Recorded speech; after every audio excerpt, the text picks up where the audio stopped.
maman, chère, honorable, chère excellence, votre... Oji mamacita, Oji mamacita, tu demandes de qui de moi de nous pour toi je t'ai des massa. Vas-y mamacita, Oji mamacita, en plan ensemble je t'ai dit je t'aime à travers le mininga. Oji mamacita, tu demandes de qui de moi de nous pour toi je t'ai des massa.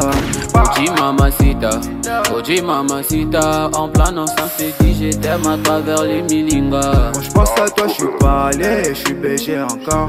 Tu t'en fous de mes reproches et de mes erreurs qui sont moches. La bonne j'arrange mes souvenirs dans la rage deviens rage.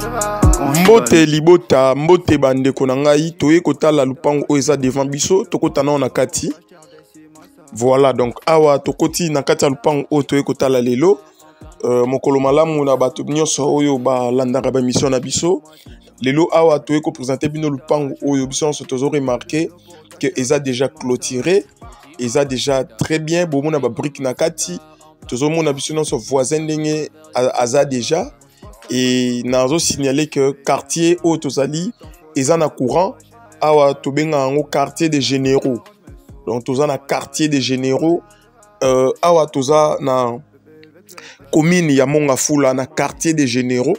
Oyo ezali quartier des généraux eza na localité to na cité oyo ba bengaka jolie cité awa na commune ya Mongafula. Pona ba oyo ba yebi jolie cité. Merci beaucoup pour nous éviter de remettre un peu expliquer mais tout bandana nous nako expliquer lupango ndenge zali awa toza na guérite na biso liboso na biso tozo mona ezalaki place oyo babandaki ko bomba biloko babandaki ko sala misala donc lelo awa to chango na marché voilà yango toye kolakisa donc tolobi lupango na biso eza na commune ya Mongafula na localité il y a jolie cité na quartier des généraux. Lupango eza na dimension il y a 20 sur 20. Pardon, il y a 20 mètres sur 25. En termes de mètres carrés, tout ça a 500 mètres carrés. Eza déjà clôturé avec portail. Et puis mukolo lupango abanaki déjà kotonga nde tozo mona fondation oyo. Voilà fondation yango oyo. Oyo déjà babandaki misala balingaki déjà ça la préparation un terrain pour banda élévation donc élévation PDG bandaki bomo na ba brique yango mais azui décision ya ko tchango na marché côté kayango yango biso ba humble serviteur na bino to yaki pona ko zwa image ko présenter bino lupango oyo donc par rapport à la dimension to lobaki ils a 20 mètres x 25 et par rapport en termes de mètres carrés ils a 500 mètres carrés oyo bache yango na prix il y a $35,000 à discuter.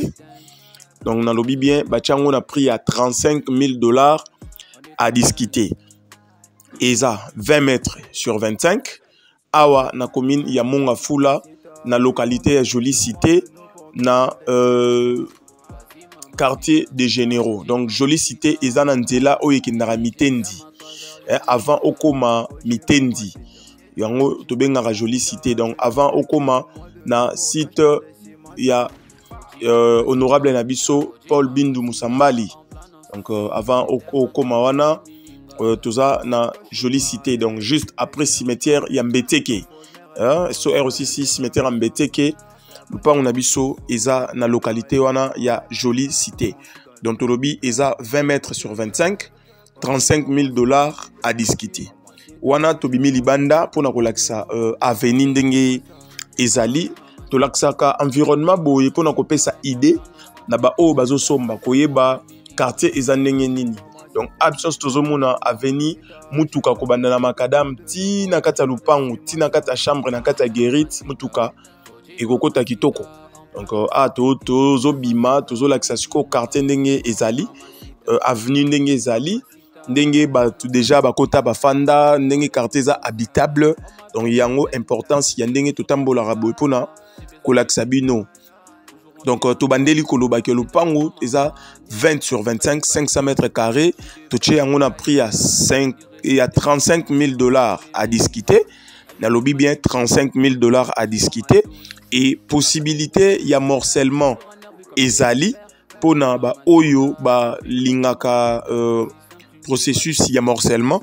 Donc, Lupango, ils a 20 sur 25. Sorolingi, boza 2 personnes, ba morceler les bino, possibilité on a payé Ezali.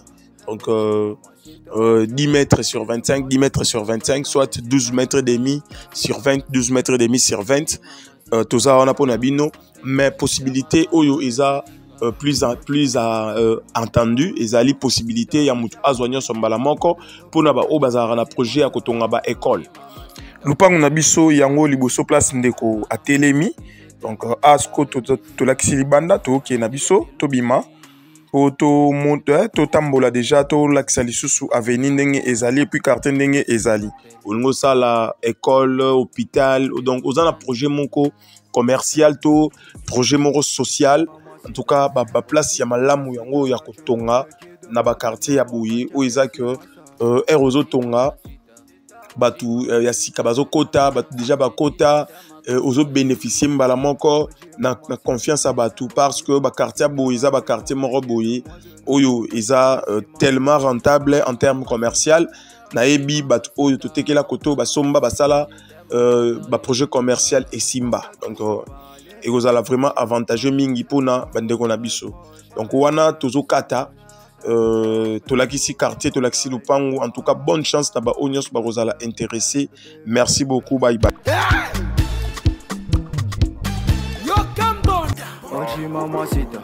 Oji mamacita, tu demandes de qui de moi de nous pour toi, je t'ai redessis ma ça.